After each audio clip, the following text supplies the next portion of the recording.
नमस्कार, संस्कार ताई या चॅनलवरती तुम्हा सर्वांचं स्वागत आहे। आज आपण बनवणार आहे अगदी 3 मिनिटात तयार होणारी रेसिपी बनवूया। रेसिपी म्हणजे रेसिपीसाठी आपण काय बनवणार आहे तर या तुम्हाला सांगते। या आता आपण बनवूया। हे बघा, ही मी मका घेतली, साधी किराणा दुकानावर भेटती एवढी अशी मका घेतली। तर ह्या मकाचे आपण पॉपकॉर्न बनवूया। तर ह्यासाठी इथं भरपूर मला एवढेच बनवायचे, त्यासाठी मी एवढेच घेतले, तर एवढेच बनवणार आहे। इथं गॅस चालू केलाय आणि इथं अशी जाड अशी कढई घेतली। कढई चांगली तापू द्यायची। तापल्याच्या नंतर आपण ह्याच्यामध्ये तेल घालूया। आता इथं आपली कढई तापत आली, ह्याच्यामध्ये आपण एक पळी तेल घालू। आणखी थोडं घालणार आहे मी। तर हे बघा, 1.5 पळी जास्तीत जास्त तेल टाकलंय। बघू शकतात आता तेल चांगलं गरम होऊ देऊत आपण। हे तेल बघू शकता, तेल मस्त गरम होईल। तेल गरम झाल्याच्या नंतर आपण त्याच्यामध्ये दुसरं मटेरियल टाकू। आता हे तेलामध्ये एवढं मीठ टाकून घेते बघा, मीठ टाकून घेते तेलामध्येच। आणि ह्याच्यामध्ये ना अर्धा चमचा हळद टाकून घेते, जास्त पण नाही, आणखी वाटलं थोडी टाकते। हां बस एवढी। हळद आणि मीठ पूर्ण गरम होऊ देऊ। गरम झाल्याच्या नंतर त्याच्यामध्ये मका टाकून घेऊ। गॅस मी फुल केलाय। हळद आणि मिठाला मिक्स करून घेऊ। तुम्हाला ह्याच्यामध्ये चाट मसाला हे पण टाकता येते, पण मी नाही टाकणार। आता इथे तेल तापलंय बघू शकतात। आता ही मका आहे ना, हे तेलामध्ये टाकून घेऊ। मका टाकल्याच्या नंतर ह्याला 2 मिनिटं असं चांगलं परतून घ्यायचं। एक मका उडाली की लगेच आपल्याला ह्याला झाकण लावायचं। बघा, आता ह्याला असं मिक्स करून घेऊ। ह्या मकाला पूर्ण भाजून घ्यायचं या तेलामध्ये।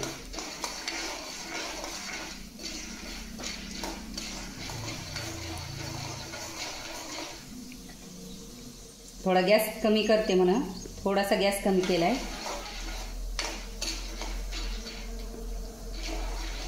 जास्त नाही, ह्याला 1 मिनिट असं गरम होऊ द्यायचं।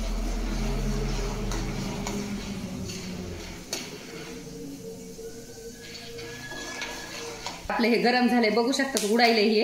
आता आपण ह्याच्यावर झाकण मारू। इथं मी जाड तवा घेतलाय, आपला चपाती बनवतात ते तवा, आणि आपण ह्याला झाकण मारलो। बघू शकतात आवाज कसा फुटायली मका पूर्ण। गॅस मिडियमच ठेवलाय बरं।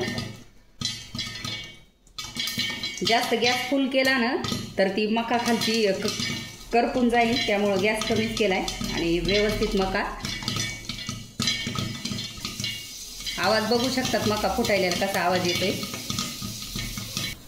आता बघा, मी इथं गॅस बंद करते। कंप्लीट 2 मिनिटं झालेलं आहे। गॅस बंद केलाय। आता आपण तवा काढून बघू म्हणा। आता मी इथं तवा काढलाय, बघू शकतात कसे मस्त असे आपले पॉपकॉर्न तयार झालेले आहेत। बघा, एकही करपलेला नाही। मी तुम्हाला गरम कढई आहे म्हणून मला इकडं बाजूला घेता येईना। बघू शकतात बाहेर जसे भेटते तसेच झालेत का नाही। ह्याच्यावर तुम्ही चाट मसाला आत्ता पण टाकू शकतात। असं काही नाही की पहिलंच टाकायला पाहिजे, पहिलं टाकल्यावर उलट ते जळतो, त्यामुळे आताच टाकायला पाहिजे। हे बघा मस्त असे झालेत का नाही। ह्याच्यामध्ये 10 वाले 4 पुढे तरी होतील का नाही तयार सांगा। आणि मका किती होती आपली, एकदम थोडी होती का नाही। बघू शकतात कशी मका आपली मस्त अशी फुलून तयार झाली। एकही मका फुटायची राहिली नाही, तर अशी मस्त तयार झाली। आता आपण ह्याच्यावर आपण चाट मसाला टाकूया। हे आपला फळांवर हे कशावर पण चालतो, हे चाट मसाला आहे। आपण ह्याच्यावर थोडा थोडा टाकून घेऊ। मस्त लागतं बघा, मला तर आवडतं। तुम्हाला मसाला नाही आवडला तर नका टाकू बरं। आणि बघू शकतात कशी वाटली रेसिपी तुम्हाला 2 मिनिटात होणारी, तर मला नक्की कमेंट करून सांगा। व्हिडिओ आवडला तर नक्की लाईक करा, कमेंट करा, सबस्क्राईब करा आणि शेअर पण करा। तोपर्यंत बाय।